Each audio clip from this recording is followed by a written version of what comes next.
Vous voyez, nous sommes là sur une plateforme, mais vous représentez pour chacun de votre part une personne, Mm, même si vous êtes à plusieurs, mais chacun est une personne. mm, Et dans ces rendez-vous,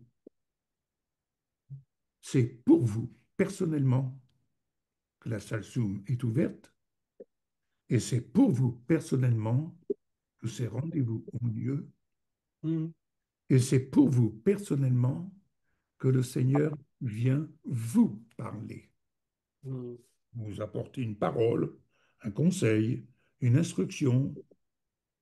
Prenez le temps mm, d'écouter ce que le Seigneur veut vous faire entendre. Lui, il sait ce que vous avez besoin d'entendre. mm, Ce soir, en écoutant le serviteur de Dieu, notre frère Jean-Pierre, un très cher ami, je suis heureux de vous le présenter, mais je suis doublement heureux car je sais d'ores et déjà que ce qu'il va vous partager vient du Seigneur. Entendez, écoutez, détendez-vous et surtout, recevez. Recevez. Amen. Mon frère Jean-Pierre, le micro est ouvert pour toi. Merci. Tout à l'heure, vous m'avez parlé plusieurs et malheureusement, je n'arrivais pas à mettre mon micro de l'ordinateur pour parler. Quand j'appuyais, ça mettait. Donc, j'ai dû vite prendre mon téléphone et tout ça. Bref, on tourne la page, mais je vous salue tous et toutes. Ça fait tellement plaisir de vous voir. Il y a tellement de souvenirs qui remontent. Euh, Vraiment de choses extraordinaires que j'ai vues au travers de vous, au travers de vous. Et je crois ce soir, je vais être très simple. Je n'ai pas la prétention de vous faire un grand exposé ou quoi que ce soit, mais j'aimerais vous rappeler certaines choses que le Seigneur me rappelle. Tout à l'heure, j'ai vécu quelque chose un petit peu de spécial pendant que je me préparais pas avec ma Bible et tout ça, mais j'étais en train de prier en langue, de marcher et puis d'écouter le Seigneur. Et puis, d'un coup, le Seigneur me dit, étends tes ailes, étends tes ailes. Alors, qu'est-ce que j'ai fait? Ben, vous savez, je suis quelqu'un de pratique. Moi, un évangile théorique, ça me gonfle. Je vous le dis franchement. Ce que j'ai besoin, c'est de savoir comment faire, d'avoir le savoir-faire, votre savoir-faire, j'en suis friand, j'en ai besoin. Comment vous faites pour que ça marche dans tel domaine, dans tel autre? Et donc, je vais essayer d'être aussi dans cette même dimension. Donc, quand le Seigneur me dit étends tes ailes, eh ben, j'ai étendu mes bras comme si j'étais un aigle. Et un aigle qui avait de la peine à reprendre de la hauteur.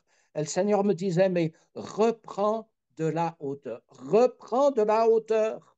Alléluia. Vous savez, parfois, il y a peut-être des personnes au milieu de nous qui un jour, eh bien, ils ont tapé quelque chose, ils sont rentrés dans quelque chose en tant qu'aigle, et puis ça se finit par terre. Et parfois, c'est une aile qui a besoin d'être réparée, il y a tout ça. Il y a des fois des temps où dans notre vie, eh bien, il y a des accidents qui nous arrivent sur le chemin, dans la route, et puis il faut apprendre à voler. Et je crois que vous l'avez dit plusieurs fois, et je pense à Fabien notamment la semaine dernière, de revenir, je dirais, à des fondamentaux, à des choses simples de départ. Je vais vous donner quelques témoignages très simples pour illustrer ce que je vais vous dire ensuite. Quand j'étais à Vichy, c'était pendant la formation, je devais faire de l'évangélisation. C'était comme ça, on nous donnait des quartiers et puis on devait frapper aux portes et évangéliser les gens qui voulaient bien nous écouter, nous recevoir. Et donc, j'ai commencé de faire de monter, descendre les escaliers. Enfin, tous les étudiants l'ont fait. Hein. Ça nous formait aussi. Et au bout de quelques jours, je me suis dit, Seigneur, il y a un problème chez moi. Les gens, rarement quelqu'un nous ouvrait la porte. Quand ils ouvraient et qu'ils voyaient qu'ils ne connaissaient pas, je n'allais pas faire comme certains démarcheurs, mettre le pied dans la porte, mais ils refermaient la porte. Et je disais, mais Seigneur, il y a quelque chose qui ne va pas. Et puis j'ai cherché comment Jésus fonctionnait. Et je me suis dit, mais ce qui me manque, c'est les dons de l'esprit. C'est Hmm. d'utiliser les dons de l'esprit.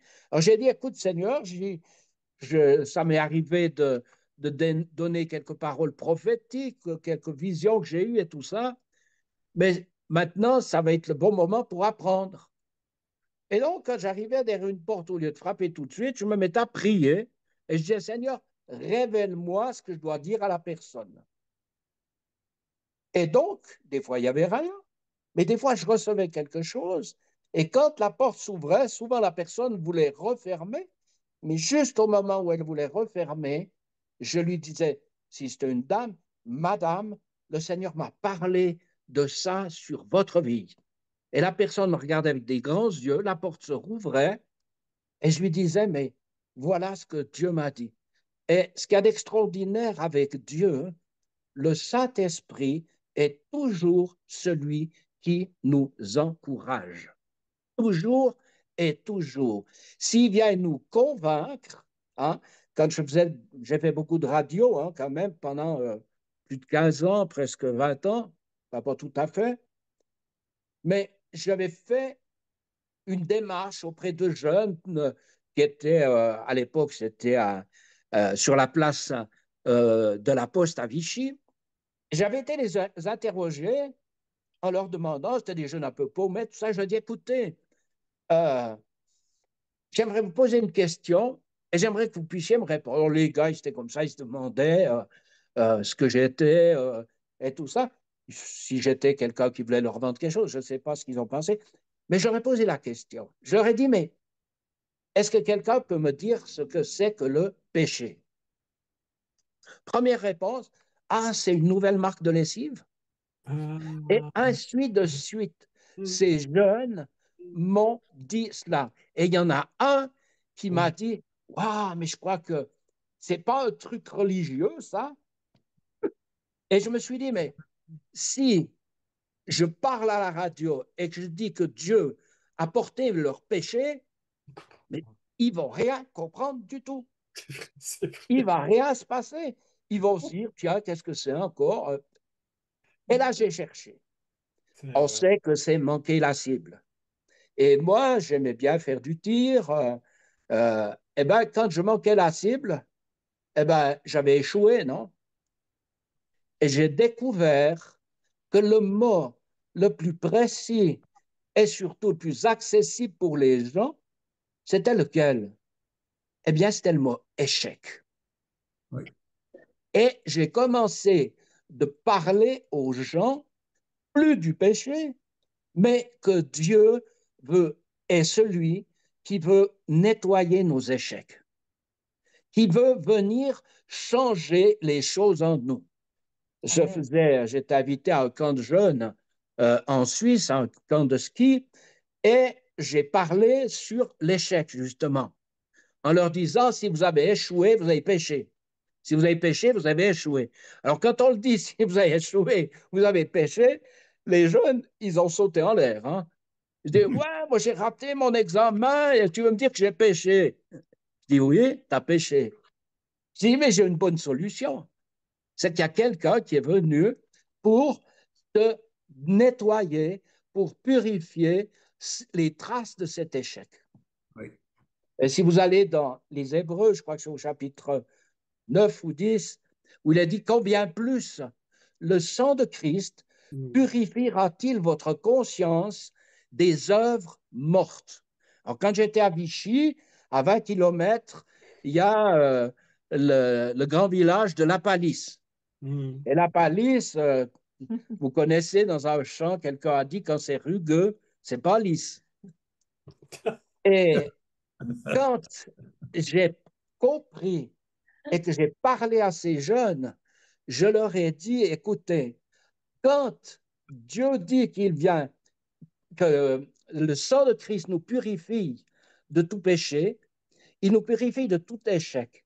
Et dans Hébreux, ce que je vous citais, ce verset extraordinaire, combien plus le sang de Christ purifiera-t-il votre conscience des œuvres mortes? Eh bien, la palisse dirait une œuvre morte, c'est une œuvre qui a foiré. C'est une œuvre qui a mal tourné.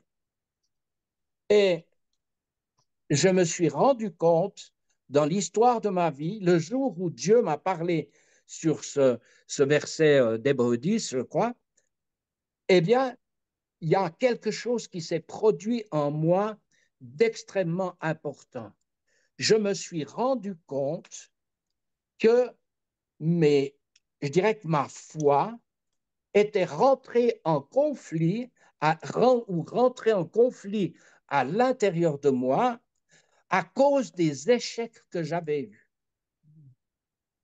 Un échec vous laissera des traces, soit dans votre conscient, en tout cas dans votre inconscient, c'est sûr, hein, par ce terme conscient ici, on peut aussi le traduire par l'inconscient. Hein, dans ce texte, combien plus le sang de Christ purifiera-t-il votre inconscient des œuvres mortes? Et je crois que ce que Dieu a commencé de faire en moi, eh bien, c'est que je puisse lui apporter toutes les fois où j'avais cru quelque chose, j'avais prié, j'étais convaincu, et puis, en attendant, persévérant, et un jour, je me suis rendu compte que ça n'a pas marché. Je vais donner un exemple. J'étais à Lausanne, en Suisse, je prêche, et comme je prie pour les malades, eh bien, j'appelle les malades, ils s'approchent, et le premier malade devant moi, c'est qui? C'est un aveugle. Alors j'arrive avec foi, j'ai prié, je me suis préparé, je dis, écoute Seigneur, là il va se passer une belle chose. Je vais vers cet aveugle, je mets les mains, je prie au nom de Jésus, vraiment je suis dans la foi complète. Hein. Moi je ne vois pas où il n'y a pas de place pour la foi. Je lâche, je lui dis, qu'est-ce que vous voyez? Rien du tout. Ah, je me dis, ouais, Jésus, il a prié 2 fois pour un aveugle. Bon, lui, il avait commencé de voir, il voyait comme des arbres qui marchaient. Mais là, je me suis dit, je peux bien recommencer. Alors, je repris une deuxième fois, j'insiste et tout ça, et notre brave aveugle est resté aveugle. Alors, quand j'ai prié pour la deuxième personne qui est à côté, je ne vous dis pas comme elle était dans la foi. Ça avait, hein, quand c'est comme ça, on peut se poser des questions. Le gars, il fait des déclarations, il ne se passe rien. Mais le Seigneur a guéri des malades, merci Seigneur. Mais le monsieur est revenu le lendemain. J'ai refait l'appel. Oh, je l'ai repéré tout de suite. Hein. J'ai fait l'appel. Il est venu devant. Il était de nouveau au bout. Où est-ce que j'ai commencé à prier, à votre avis? Je n'ai pas été vers l'aveugle. J'ai été à l'autre bout. Pourquoi? Parce qu'il y avait une trace. Il y avait quelque chose qui s'était passé en moi. J'aimerais vous dire une chose. Un échec ne devient un échec qu'à partir du moment où vous déclarez que vous avez échoué. Là, ça va se fixer en vous, ça va se fixer même dans vos neurones. Il y a une petite voie neurale qui va être créée, et quand vous allez vous retrouver dans la même situation, vous aurez ce souvenir qui va venir s'opposer. C'est ce qu'on appelle l'incrédulité. Il y a beaucoup de gens qui demandent d'avoir plus de foi. Je l'ai fait, vous savez, j'ai fait tellement de prières inutiles ou bêtes. Je demandais à Dieu plus de foi. Oui. Et si j'avais lu un peu plus précisément, notamment dans les Romains, il m'a donné, pas une mesure, il m'a donné la mesure de foi. Nous avons tous reçu la mesure de foi dont nous avons besoin pour accomplir l'œuvre à laquelle nous sommes appelés. Mais on a besoin de laisser découvrir le Saint-Esprit, les expériences avec Dieu vont nous faire découvrir la foi qui est en nous, et c'est un petit peu comme si on découvrait un filon d'or, par exemple. Eh bien, des fois, il faut continuer de creuser pour trouver davantage. Mais ce n'est pas un besoin d'avoir davantage de foi, Mais c'est un besoin de laisser le Saint-Esprit et la puissance de Jésus, notamment nous purifier de nos échecs. Et je peux vous dire qu'au niveau des échecs, j'appelle ça mon grenier, qui était tellement plat que le plancher touchait presque en dessous. Et quand j'ai commencé de me dire, c'est bien que ce soit écrit, mais Seigneur, je veux vivre ce verset des Écritures. Et là, j'ai dit, Saint-Esprit, tu fais revenir en moi tout ce qui est à l'intérieur de moi et qui a besoin d'être dégagé.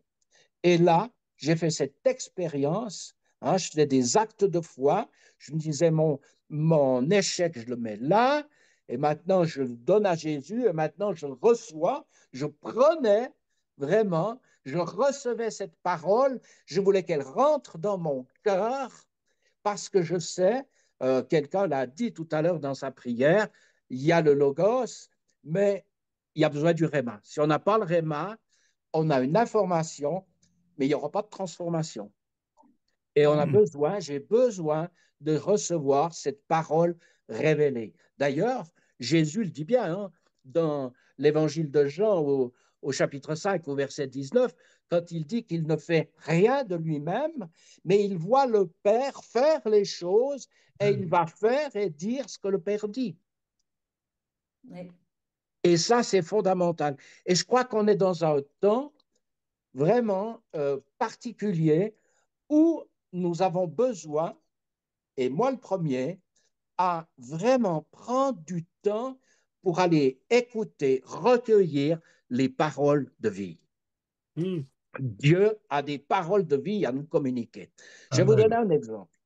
Alors, je vois mon frère Jacques devant moi et j'étais en Belgique. Et je fais une réunion et puis avant ma réunion, je dis, mais Seigneur, quelle est la parole que je dois prononcer quand je vais prier pour les malades? Et puis au bout d'un moment, le Seigneur me dit, tu n'imposeras pas les mains, tu ne feras rien. Quand les gens viendront, tu leur diras simplement, tout est accompli. Amen. Mais quand tu vas planter cette parole dans leur cœur, dans leur être, cette parole qui est agissante, hein, vous connaissez Ésaïe 5, 55, je veux dire, où la parole, d'ailleurs, ça a été cité tout à l'heure, eh bien, cette parole ne va pas retourner à lui sans avoir accompli ses desseins, mais c'est quoi? C'est la parole qui est sortie de sa bouche. Donc, j'ai eu besoin de l'entendre. J'ai eu besoin de la recevoir pour pouvoir la donner. Et il y a des gens qui viennent, et il y a une dame qui avait un visage terreux, je voyais bien qu'elle n'était vraiment pas bien, elle arrive vers moi, et je la regarde, je n'impose pas les mains, je dis, tout est accompli. Mais quand je dis ça, je plante ça dans son cœur, dans son corps. Je sais que c'est la parole de Dieu, qu'elle a toute autorité, tout pouvoir, et peu importe ce qu'il y a. Et j'ai plus d'infos ce soir-là, mais la dame repart joyeuse. Son visage s'est éclairé. J'ai compris qu'elle n'était pas venue chercher une imposition des mains pour trouver celui qui a le plus de foi, qui est le plus puissant et tout ce qu'on veut, mais elle est venue chercher la parole de vie. Elle a reçu cette parole. Elle a fait comme ça contre son cœur. Elle a, comme il a dit, je serre ta parole dans mon cœur. Le lendemain soir, elle revient et après la réunion, elle vient me trouver. Elle me dit, mais c'est extraordinaire, frère. Je dis, qu'est-ce qui s'est passé, ma soeur? Quand je suis rentré, je me suis couché et j'étais dans la joie. J'ai dit, Seigneur, je vais dormir, mais ta parole, elle est à l'œuvre, elle ne dort pas. Elle est en train d'accomplir son œuvre en moi. Le lendemain matin, elle se réveille, elle a des forces qu'elle n'avait plus depuis longtemps. Elle commence à faire le ménage, un peu de ménage chez elle. Sa fille se lève, elle arrive, elle dit à sa maman, mais maman, qu'est-ce que tu fais? Qu'est-ce que tu fais? Tu dois pas, tu dois me laisser faire. Elle dit, non, non, non, non, non, non. Le Seigneur m'a guéri. Cette jeune fille qui était en rébellion, elle se disait, mais ma maman qui suit le Seigneur, qui qui prie et tout ça, voilà ce qui lui arrive. Et c'est son Dieu qui a voulu ça. Comme quoi, hein, les faux enseignements, c'est dramatique. Eh bien là, cette jeune fille, quand elle voit ça, elle est tombée à genoux devant sa maman. Elle a accepté le Seigneur. Elle a dit, ce Dieu, je le veux. Elle s'est convertie. Et sa fille pleurait, cette maman pleurait. Elles ont été touchées. Amen. Qu'est-ce que j'ai fait? J'ai été simplement, quand on me demande le ministère que j'ai un grand ministère. C'est le ministère de facteur. Je suis juste un facteur. Parce que le facteur, moi, quand le facteur m'apporte un colis, bon, s'il m'a amené une grosse enveloppe pleine d'argent, je lui dirais peut-être merci. Non, c'est pour rire. Ben, bon, si je le vois, je lui dis merci.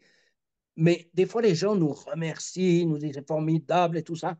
Mais gloire à Dieu, je l'accepte parce qu'on a besoin aussi de reconnaissance. Je suis. Mais je suis juste ce facteur qui reçoit une parole et qui va la transmettre. Et Alléluia. c'est lui qui va avoir la gloire. C'est à lui qu'appartient la gloire, c'est pas à moi. Moi, je peux rien faire. À la fin de l'année dernière, Dieu m'a donné une parole qui me travaille depuis des mois. Mais tous les jours, ça me travaille. Je vous la donne. Est-ce que ce que je crois, je dis bien, est-ce que ce que je crois permet à Jésus d'exercer son ministère comme il y a 2000 ans? Amen, amen, amen, amen. Alléluia. Je vous la redonne. C'est vrai. Est-ce que ce que je crois permet à Jésus d'annoncer, d'exercer, pardon, son ministère comme il y a 2000 ans? Mm. Et là, cette parole, elle me travaille. Elle Amen. agit en moi, je dirais parce que le temps qui me reste à vivre, je ne sais pas, mais je sais que si je suis là, c'est pour qu'il y a encore des âmes à gagner. Il y a encore des malades à guérir. Il y a encore des gens qui ont besoin d'être délivrés, d'être guéris. Et cela, eh bien, si ça ne se passe pas plus, c'est que j'ai des fausses croyances, des croyances qui me limitent. Et l'incrédulité, moi j'ai donné un autre nom, maintenant c'est des croyances limitantes ou de fausses croyances. Vous savez, vous savez où il y a le plus de malades? C'est dans les églises. Oui. C'est là où il y a le plus de malades. Pourquoi? Parce qu'il y a beaucoup de culpabilité. C'est vrai. Les gens sont culpabilisés alors que le Saint-Esprit n'a jamais culpabilisé personne. Le Mm. Saint-Esprit, quand il me convainc, comment il m'a convaincu? Comment est-ce que je suis revenu au Seigneur, que j'avais abandonné, j'étais parti complètement à la dérive? Eh bien, Jean-Louis Jaillet a prié pour moi parce que ma sœur m'a amené dans la réunion. Je n'y allais plus depuis des années. Il a prié pour moi. J'ai été guéri d'une tumeur au cerveau et ma colonne vertébrale s'est redressée. Amen, amen. Est-ce que Dieu est venu me dire, Jean-Pierre, eh bien, je peux rien faire pour toi parce que tu es un pécheur. Et je pourrais sortir toutes les autres. Tu es peut-être comme Paul, tu es peut-être comme toutes les âneries qui peuvent être des fois prêchées. Pardon de parler comme ça, mais souvent, ça me met un peu. J'ai un peu envie de mordre. Pas de vous mordre, hein. Je vous aime vraiment. Mais vraiment, le Saint-Esprit, il y a un verset, je dis à ma femme, si un jour je meurs, si je meurs avant toi, eh bien, j'aimerais sur ma tombe qu'on mette un verset qui se trouve dans le début des Romains. C'est la bonté, c'est la bonté de l'Éternel qui m'a poussé à la repentance. Amen. Alléluia. C'est la bonté de Dieu. Mais qu'est-ce que j'ai pu faire comme dégâts en essayant de dire aux gens, vous êtes des pécheurs, vous êtes des ceci, des cela, vous allez en enfer. Jusqu'au jour où Dieu a tapé le poing sur la table et dans une réunion, j'avais prêché et tout ça. Pas une conversion, plein de gens nouveaux, hein? Pas une conversion. Et je rentre et je dis, Seigneur, Pourquoi personne ne s'est donné? Pourquoi il ne s'est rien passé? Le Seigneur m'a répondu du tac au tac. Je n'étais pas dans ta réunion. Quoi? Je dis, mais c'est pas possible. Tu dis que là où 2 ou 3 sont assemblés en ton nom, tu es présent, donc tu étais bien là. Non, je n'étais pas là. Je dis, mais pourquoi tu me dis ça? Il me dit, tu fais mon job. Fais ton job et moi je ferai le mien. Je ne comprenais pas. Il m'a dit, qu'est-ce que je t'ai demandé d'annoncer? Je t'ai demandé d'annoncer une bonne nouvelle. Tu as parlé aux gens que c'était des pécheurs. Amen. Tu leur as dit que avec ce qui leur arrivait, tout ça. C'est comme ça que j'avais appris. Et puis après, je leur disais, mais Dieu veut faire ci. Mais annonce une bonne nouvelle. J'étais mal, j'étais mal. Donc le lendemain soir, je me suis dit, tu ne peux pas faire autrement. Dieu t'a parlé, tu vas faire. Et j'ai prêché que la bonne nouvelle. Mais je vous assure, si vous étiez à l'intérieur de moi, j'étais très mal. J'avais l'impression de prêcher un demi-évangile. J'avais l'impression que ce que je disais, c'était comme si je disais que des bonnes choses aux gens. Mais oui, la bonne nouvelle, l'évangile, c'est une bonne nouvelle. Oui. Ah, on n'attire pas les mouches avec du vinaigre. Hein. Non, avec du miel. Ouais, ou on les amène avec du miel, entre autres. Ouais. Mais ce soir-là, je suis étonné je finis ma réunion, j'étais sûr que personne n'allait bouger. Et je dis, est-ce que quelqu'un veut recevoir cette bonne nouvelle? Cette bonne nouvelle, c'est une personne, c'est Jésus. Il vous offre le pardon si vous le voulez. Tous les gens sont venus, tous les inconvertis sont venus. Il y avait une gamine qui avait un strabisme énorme. J'ai à peine prié pour elle, ses yeux sont revenus droits. Et il y a tout un réveil qui a pu se faire à la suite de ça.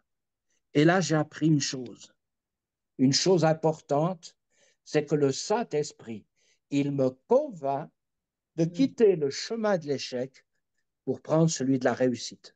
Alléluia. Amen. Alléluia, gloire à Dieu. Je pourrais vous donner plein d'autres témoignages, mais je crois que ce verset d'Ésaïe, ces quelques mots d'Ésaïe 55, je vais les relire. Ainsi en est-il de ma parole qui sort de ma bouche. Elle ne retourne point à moi sans effet, sans avoir exécuté ma volonté et accompli mes desseins. Amen. Et là, j'ai appris une chose qui était très importante.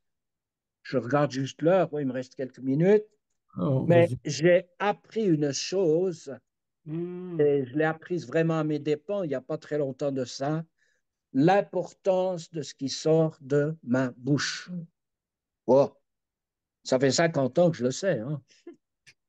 Mais entre le savoir et le vivre,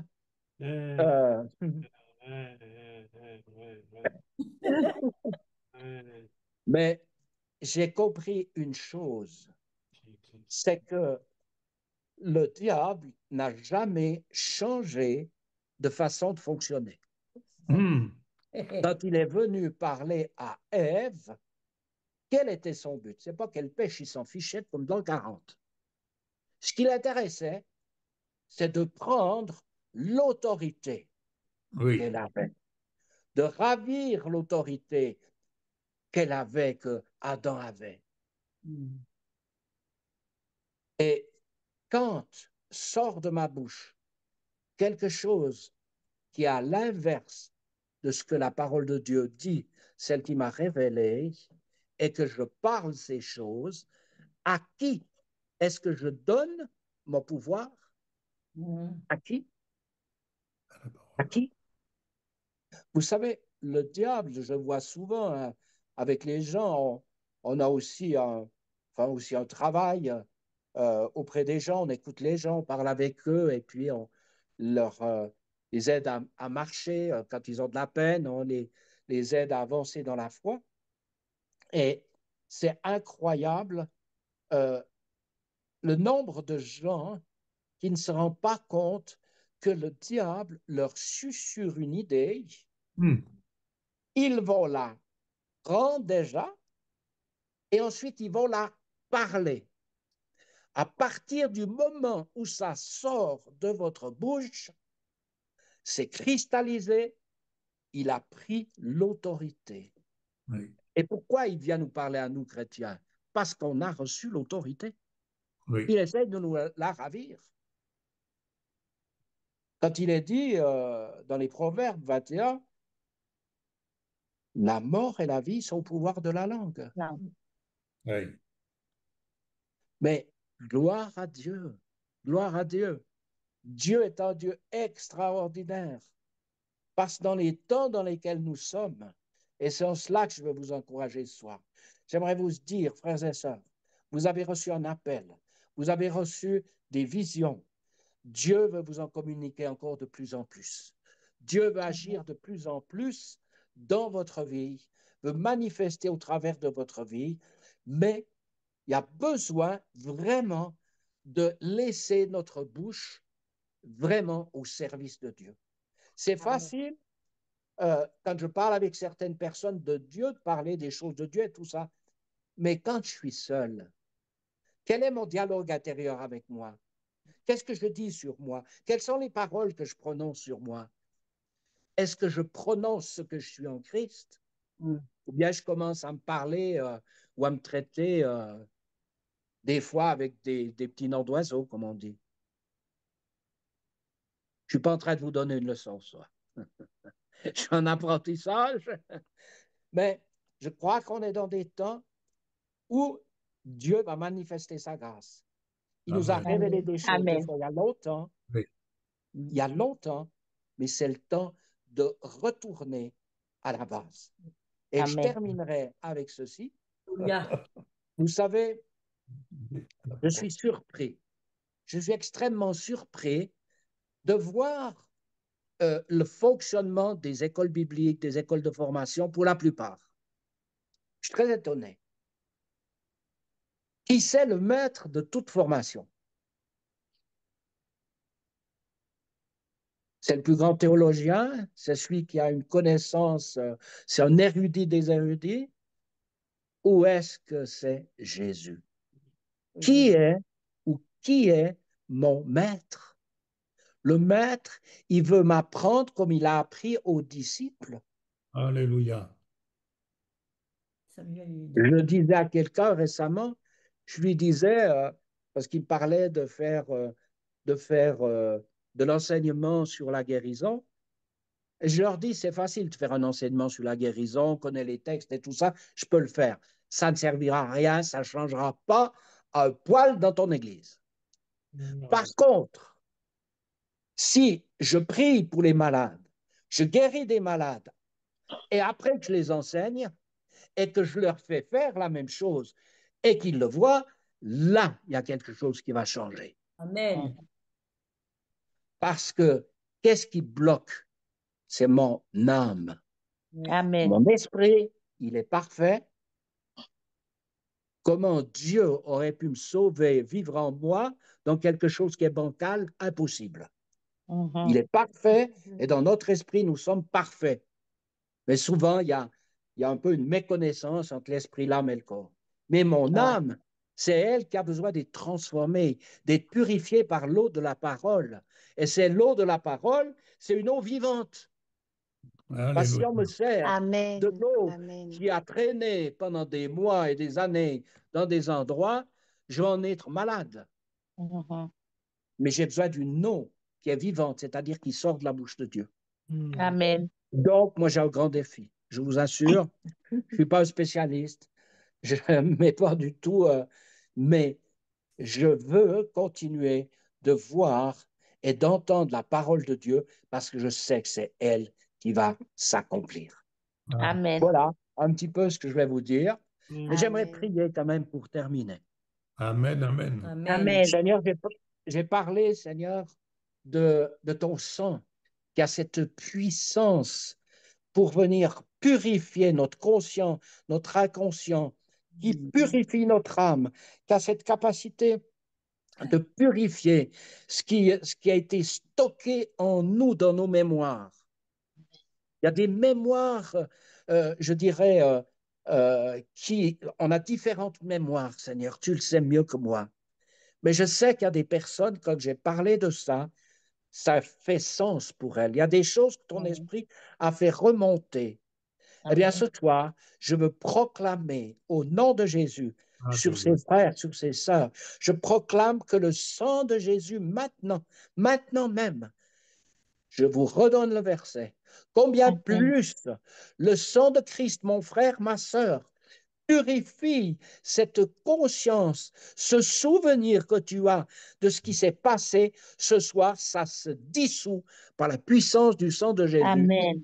Ça nettoie et il est celui qui répare les brèches, c'est-à-dire qui reconstitue, qui reforme, comme si quelque chose avait été cassé et maintenant c'est réparé au nom de Jésus. Je vois comme un tuyau qui a été cassé, hein, et je vois ce tuyau qui est raccordé. Il y a des gens qui ont été cassés au niveau des dons de l'esprit.